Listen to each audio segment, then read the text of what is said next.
Hi there, I'm Jeanette. Let's walk together. We're having a little issue up in the bird's nest. Somebody's been attacking the bird's nest. Another bird. So the birds are squawking at each other. Hi there. So we're in Captiva today. And this is the chapel by the sea. Captiva's been dealing with a couple of hurricanes the last 2 years. And this has been moved off of its landing, and so it's being fixed, worked on, adjusted. It's a historic chapel. Boy, that bird is having a fit up there. So let's walk together. Yesterday we did a couple of 20-minute walks on the beach. Today I thought we'd walk in the center of Captiva and give you an idea of what this is like. Here's the sign for the chapel. Chapel by the Sea. It's interdenominational. They have a Sunday service at 11 a.m. And I thought I'll give you some information because they've been working hard at chapel building repairs. During February, the firm of Dave Shoring has been leveling and lifting over a 120-year-old chapel very carefully. Perhaps with a temporary stairway, they'll be able to accommodate their pastor and some of the congregants inside and outside for a Sunday 11 a.m. service, especially during the season. So their costs are over $500,000. $500,000. They did some fundraising, and they did particularly well in January of 2025, a challenge grant that they got. So $80,000 challenge grant, they matched it. Please check the website at www.captivachapel.com and their Facebook page at Captiva Chapel by the Sea for the progress if you're interested in helping restore the chapel by the sea. They have missions and outreach that they do. And we will walk over also to a little history board that will tell you some of the history of the building. Then we're going to walk into the historic cemetery, and I'll tell you a little bit of the history there. Then we're going to walk just around, pretty much just 2 streets. Chapin, and then we'll turn left to Captiva Drive, and then we will also walk down, I think the other street name is Grassy, maybe? Captiva School and Captiva Chapel by the Sea. The one now known as Chapel by the Sea was built in 1901. It was a one-room schoolhouse by the Lee County Board of Public Instruction. William Binder, I think is how you say his name. I would be tempted to say Binder. The first settler to establish a homestead on Captiva donated the land. Since it was the first school on Captiva, students from the island and Sanibel and Buck Key attended classes. Area families used it as a primary house of worship. New schoolhouses were erected and the Captiva school closed. So I'm going to jump down. You can stop the video if you want. 1901 building remains the oldest schoolhouse in Lee County on its original site and was listed on the National Register of Historic Places in 2013, a Florida heritage site. Caretakers, and just next door here behind this white picket fence is the cemetery. And it's a historic cemetery. There's a story about how it began. Early settlers, they must have had it really rough. Captiva is a very narrow island between the Gulf of Mexico and the bay that's on the other side. Their historic cemetery, also maintained by the chapel. It's served as a pioneer cemetery, contains the graves of many of the island's first settlers. The land was part of a homestead established by William Binder, 1888. The first interment was an unnamed stillborn daughter of Herbert and Hattie Brainerd, 1897, and they had another one, 1899. In 1900, Binder, or Binder, same guy as before, sold the parcel where the infants were buried to the Brainerd's 10-year-old daughter, Anne. They had come down from Canada, by the way, and Anne was given a gold coin she received as a birthday gift from her grandmother up in Canada. So Anne, the 10-year-old, paid with the gold coin, and Brainerd sold her the property. She was interred by with her sisters when a year later she stepped on a rusty nail and got tetanus. Yeah, tetanus. Oh, it's been a long time since I've thought of that word. Other pioneers buried here, including William Binderbinder, who died in 1932 and was buried in the Brainerd family plot. So he was an important part of their family. There's a couple of Confederate veterans, and Hattie Brainerd retained ownership until she deeded it to the Methodist Church in 1936. They deeded the cemetery to Captiva Chapel by the Sea, which maintains it. Also listed on the National Register of Historic Places in 2013. It's a beautiful little cemetery, to tell you the truth. And they had just tons of sand wash up again during these hurricanes. So there are headstones mixed in here. Fabulous. I think they're banyan trees. You can correct me if I'm wrong. But some of the plots are quite new. This one is 2018, 2021, Carol Daniels and Dick Jacker. But I'm going to take you to Anne's spot and her infant siblings who were here, who is the one who purchased the land from Brainerd to make this into their property. A 10-year-old girl. I mean, it's amazing. So her headstone has a lamb on it. Do you see it? Oh, I just walked right past it. I'm sorry about that. So this is it from the back. And as we walk around, very pretty carving. It says Anne Emma Brainerd, daughter of H.D. and H.E. Brainerd, born in Stansted, Canada, January 17th, 1891, died September 13th, 1901. So, 10-year-old girl. And she ended up being the owner of this property that was made into a cemetery. Here's a couple of her infant siblings. They had so many pass. I mean, what a hard life this was. 1897, 1902, Herbert Dwight Brainerd, looks like he was a Mason, born in Canada, that was the father, died here in 1914. There's Hattie, 1945, Alvin Gore, and then maybe you can see here, that's how close we are to the Gulf. It is right there. So yeah, there was a lot of sand that washed up into the cemetery. Let's see, we also have, I wanted to show you, there's another Brainerd, Gordon Brainerd, born 1887 in Canada, died 1912. Gone to a better home, I believe it says, which maybe Captiva was even, but I don't suppose that's what they mean. Here's William Herbert Binderbinder from Austria, Florida, where he was born in 1850, died in Florida in 1932. He was the first homesteader of Captiva Island. It's not easy to read because of the shade from some of the trees. We've got lots of palm trees around. And they're wild palm trees. Look at that. These guys don't stand straight up. If they're royal palms, they are being really interesting. So I could almost do 20 minutes with this, but I'm only at 9 minutes. So let's take a walk. And after 20 minutes, I'll stop, and then hopefully I'll stop in a logical place, and then we'll go on and do another 20-minute walk. I suspect it's going to take that long. And I'm trying to keep everything to 20 minutes so that you have a choice. You can watch more or not, as you choose. Historic Captiva Cemetery. So there's parking here. This is right next door to their Civic Center building. There's a gallery in there. I just tried to go when I first got here, but it was not open. But it's a nice building. They have a art gallery in there. They have yoga classes. They have offices. I came over there this way on the bike. It's a pretty purple bike that I borrowed from my girlfriend.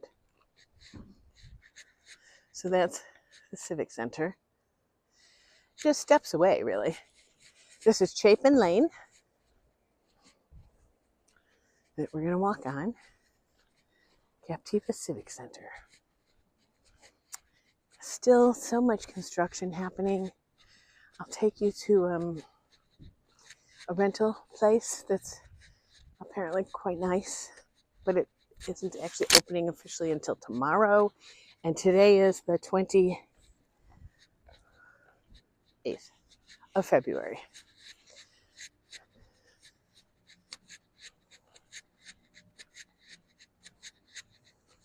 (2025).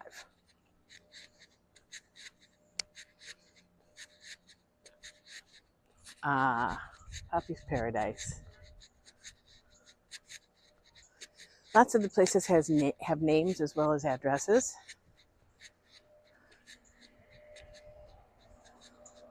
I suppose with these colors behind me, I could say, "Hi, I'm Jeanette. Let's walk together." But it's not really about me. I want to take you to great places. Garbage Day. Bird of Paradise over there. Not really the flower. That's what the name is of their house.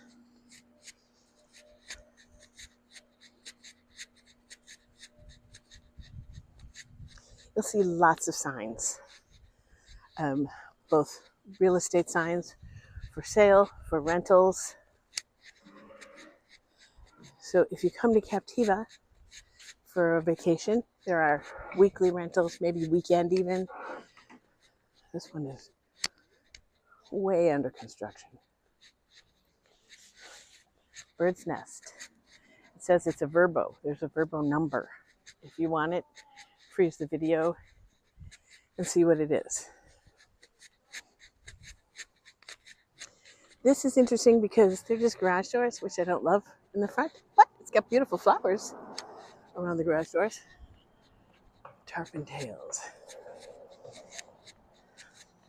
So the street we're coming up on is called Captiva Drive.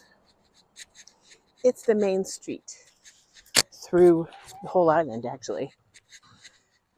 Definitely through town.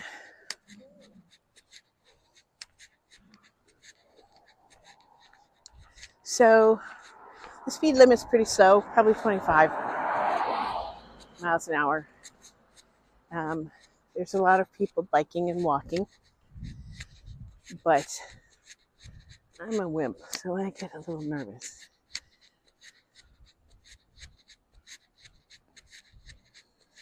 See Spanish moss hanging on that batch of trees.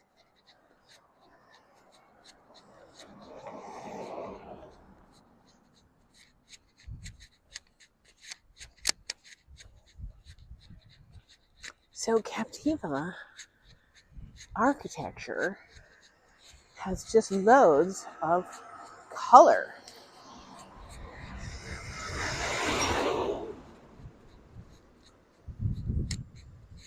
Sunset Captiva, a private community.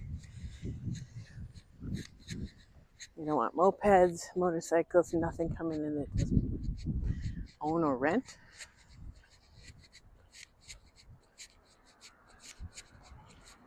We will be passing by the realtor's office too. So I want to show you Jensen's. It's cottages and a marina.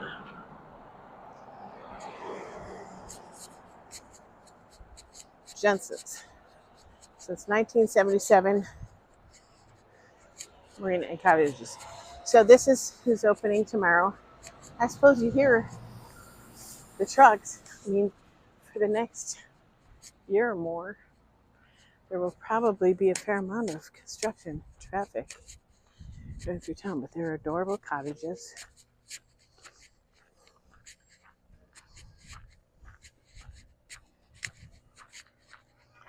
People come every year regularly, and others who have just found it.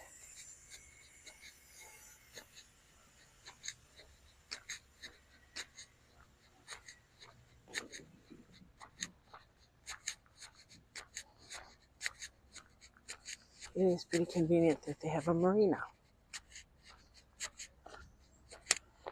So this building is new, I'm told. With a new patio.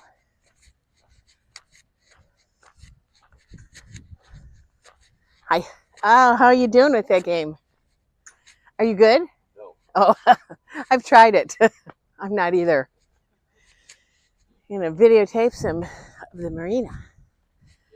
Look at that. Go ahead. We saw them right over there.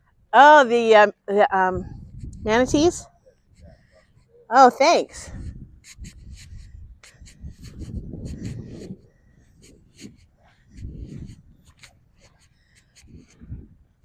So this is changed for them to open tomorrow. A manatee. They said they saw several this morning.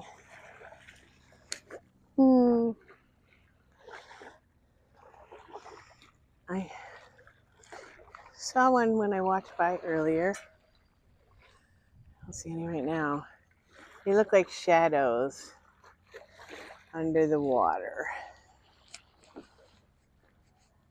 And then they pop their nose up for air.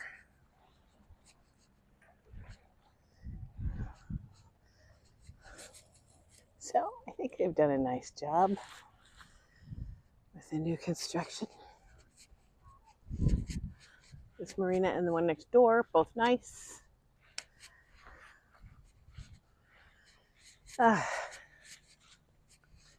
What a perfect little hut and a perfect day. It is. Did you get it on or did you place it? No, I did. Good job. That's how you have to do it, I think. What's it called? That one is called. Okay. Oh, it's got a scorekeeper thing and everything for serious players. Have a good one. Thanks.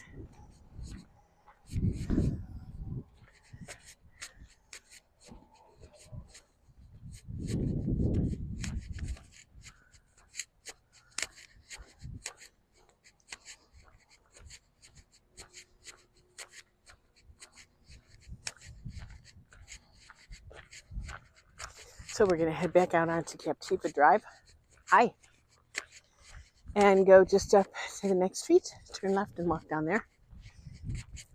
17 and a half minutes.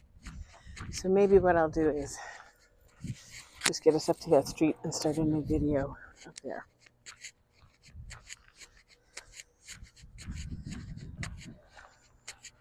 Local wildlife.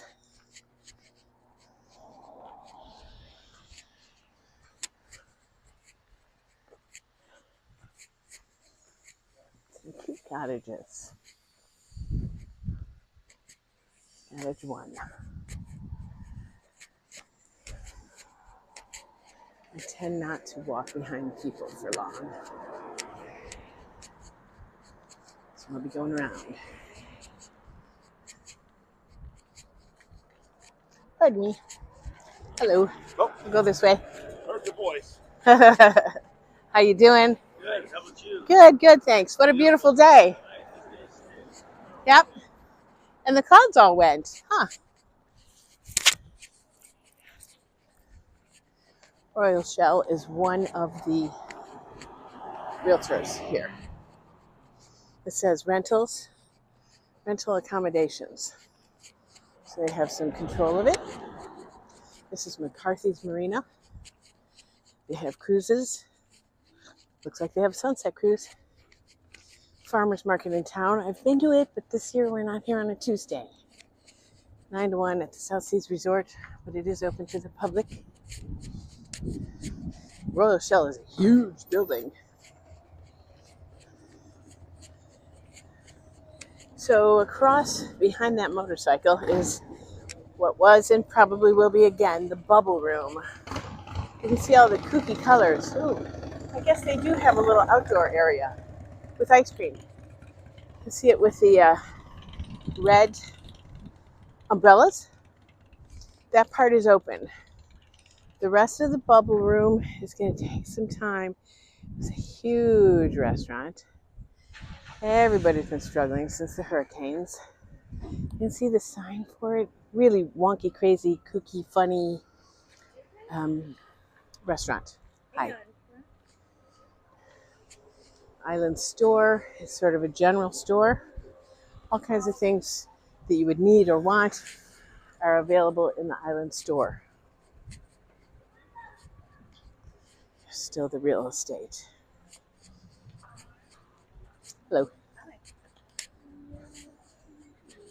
RC Otters Island Eats.